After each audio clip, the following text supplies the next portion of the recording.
Um olhar sobre o mundo, a vida e a sociedade, à luz da Palavra de Deus, com Augustus Nicodemos. Olá, começamos mais uma edição do nosso programa Em Poucas Palavras. Que bom que você está aí com a gente, acompanhando nesta emissora, nesse horário, como sempre estamos, pela graça de Deus. Comigo, pastor Augustus Nicodemos, da Primeira Igreja Presbiteriana de Goiânia. Pastor. Oi, Nathan. Como vai? Tudo muito bom, é sempre alegria estar de volta com o nosso programa, na expectativa de ser uma bênção na vida do nosso ouvinte. Querido ouvinte, esse programa é feito para você, com muito carinho, com muito amor e com muita oração. Abra seu coração e nos próximos minutos escute a palavra de Deus. Há várias denominações religiosas que são classificadas de cristãs, como cristãs, não é? Basta ter o nome de Cristo em alguma doutrina, mesmo que seja uma pequena doutrina, para que ela seja chamada ou classificada como uma igreja ou uma religião cristã. No meio deste enorme número de igrejas diferentes, há aquelas que se apresentam como igrejas reformadas. E você já deve ter ouvido algum amigo evangélico dizer: eu sou membro de uma igreja reformada. E talvez ficou se perguntando aí, o que ele quer dizer com isso? Será que a igreja passou por uma pintura nova? Fizeram um novo templo? Não é? Então, para ajudar você a entender essa expressão extremamente importante, é o motivo pelo qual nós escolhemos esse tema como o tema do programa de hoje. Fique aí com a gente. Pastor Augustus, qual é a base principal para que uma igreja possa dizer que é uma igreja de confissão reformada, obviamente fazendo esse panorama histórico da origem desta expressão? Nathan, o crescimento do interesse pela fé reformada em todo o mundo é um fato que tem sido notado por todos os estudiosos de religião, né? É um fato mesmo. Fato, né? Em toda parte cresce a publicação da chamada literatura reformada, aumenta o ingresso de estudantes em seminários e instituições reformadas, cresce o número de eventos realizados em torno da fé reformada, há o surgimento de novas igrejas e instituições de ensino reformadas e o número de pessoas que se dizem reformadas, especialmente oriundas de denominações pentecostais, também vem crescendo. Isso é um fenômeno que está aí diante dos nossos olhos, né? Por isso que é importante, é relevante o programa de hoje para definir estas coisas. O que seria um reformado, né? Ou uma igreja reformada? Por reformado, eu entendo aquela pessoa que adere a uma das grandes confissões reformadas produzidas logo depois da Reforma Protestante do século XVI, que marca o início da chamada Reforma, com o convite do monge Martinho Lutero para a discussão de 95 pontos com os teólogos da Igreja Católica Romana da sua época. E Lutero estava insatisfeito com os rumos da igreja e aí ele queria reformar a igreja católica de dentro para fora e foi excomungado, mas o movimento de reforma da igreja continuou. E depois de Lutero vieram Calvino, Melanchthon, Zwinglio e muitos outros chamados de reformadores que continuaram a obra de Martinho Lutero e de Calvino. E muitas confissões de fé, declarações de fé foram produzidas, onde se expressava o cerne desta compreensão do que é o verdadeiro evangelho. Além disso, para resumir esse pensamento da Reforma Protestante, se criaram os 5 grandes slogans da Reforma, que são muito conhecidos: a Sola Scriptura, Sola Gratia, Sola Fide, Solus Christus e Soli Deo Gloria.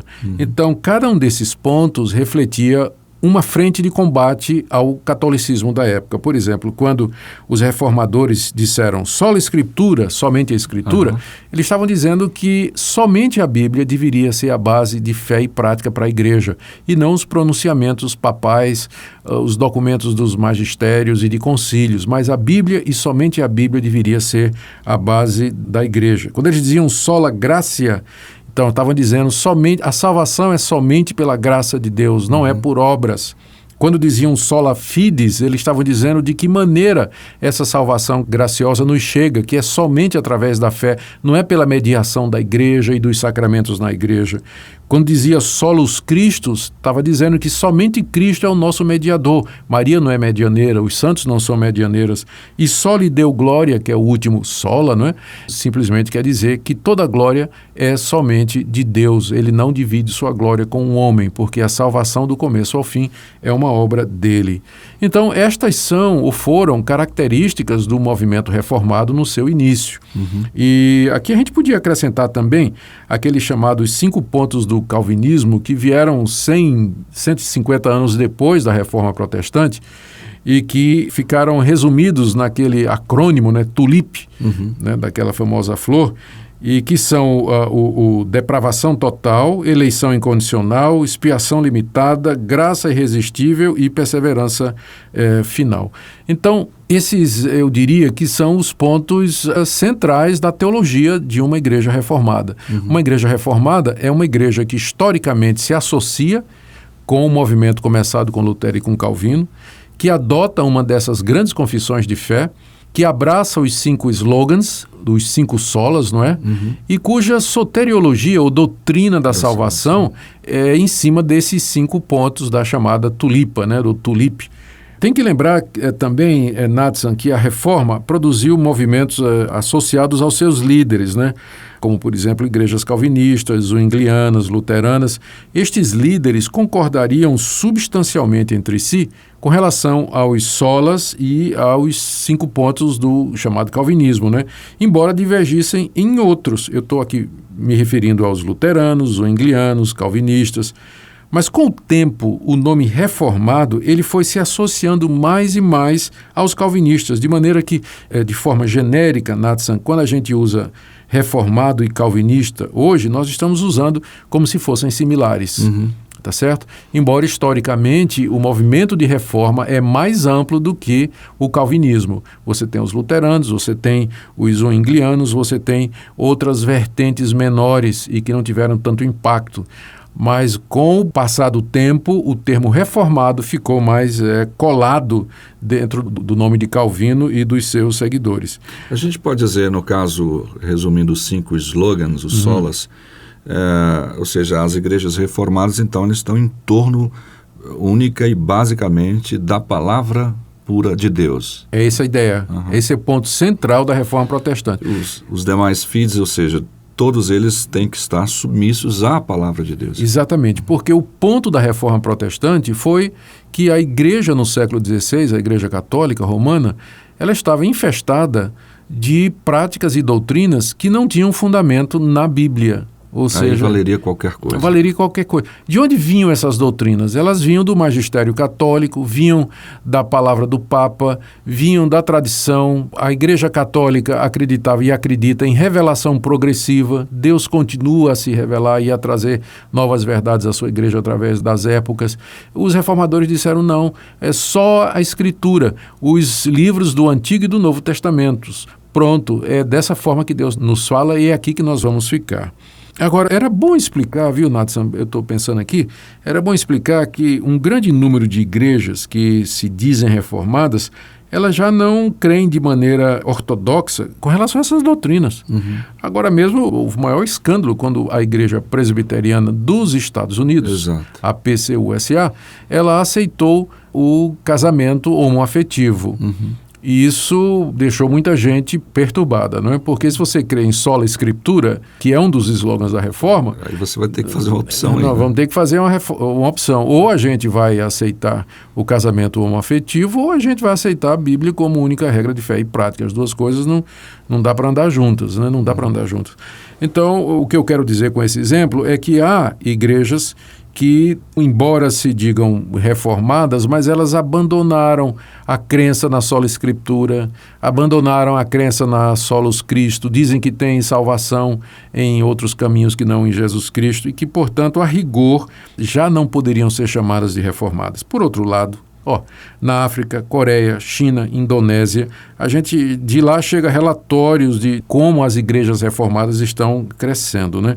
É claro que a reforma ela acaba encontrando expressões diferentes em tantas culturas variadas, mas os pontos centrais são os mesmos, os 5 slogans, os 5 pontos do calvinismo, o apego à escritura, o desejo de uma fé simples e pura.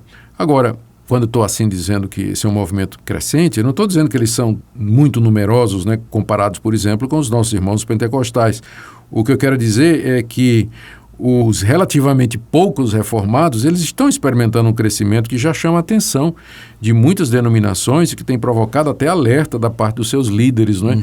Algumas denominações aqui no Brasil estão preocupadas com o crescimento dos reformados dentro das suas fileiras. Inclusive dentro dos próprios centros de ensino teológico de denominações historicamente pentecostais que usam os professores reformados para ensinar a Bíblia. O que é muito bom, não é? Porque pode haver essa cooperação. Aqui eu quero lembrar que um dos motores, né, desse ressurgimento do interesse pela fé reformada é o ministério de pastores reformados, como o John Piper, o R.C. Sproul, o J.C. Mahoney, Paul Washer, Tim Keller, Kevin DeYoung, John MacArthur e outros que têm material publicado e traduzido, tanto em livros quanto na internet, YouTube. E isso vem chamando a atenção de dezenas e dezenas de jovens de todas as igrejas que estão à procura de uma fé sólida, ancorada biblicamente, não é? Eu queria só, porque o nosso tempo está chegando ao final, que o senhor me respondesse a seguinte pergunta.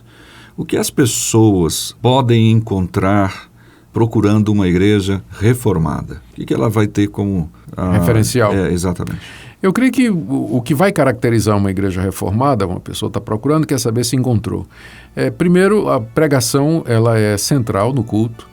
A pregação é bíblica, ela é baseada na palavra de Deus. O sistema de doutrina, a teologia da igreja está baseada numa daquelas grandes confissões da Reforma Protestante, como, por exemplo, a Confissão de Fé de Westminster, os cânones de Dort, por exemplo, a Confissão Batista, que remonta àquele tipo, porque batistas podem ser reformados. Aliás, os batistas originalmente tinham a Confissão de Fé reformada. E a ênfase nos 5 pontos do calvinismo, no que diz respeito à salvação, né? Depravação total, eleição incondicional, enfim, todos aqueles pontos. E um culto simples, centrado na palavra de Deus, onde Deus é o centro, que não é diversão, não visa entreter as pessoas, mas edificar as pessoas. Então, estes são sinais de que a pessoa encontrou uma igreja reformada. E ela pode ficar segura de que ela está tendo ali uma seriedade para com a palavra de Deus no ensinamento. Porque é só isso que interessa. Exatamente.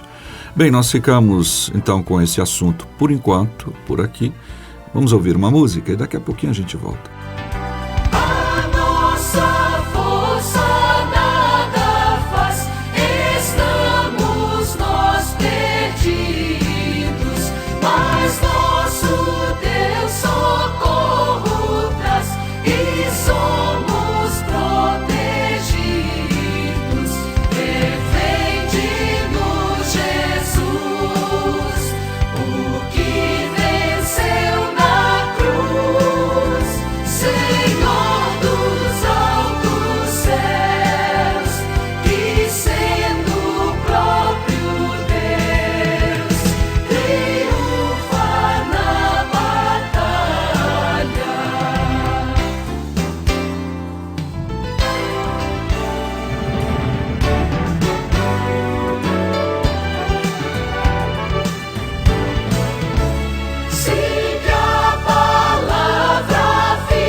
Chegamos ao final de mais uma edição do nosso programa Em Poucas Palavras, que hoje falou sobre a igreja, sobre as características da igreja, de uma igreja reformada.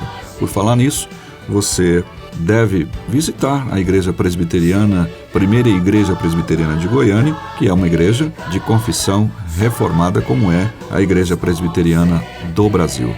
Pastor Augustus. Queria só reiterar o convite que você está fazendo, Natson, dizer que você será muito bem-vindo em nossa igreja e que recebê-lo será um grande privilégio para nós. Apareça. Até o próximo programa. Em poucas palavras,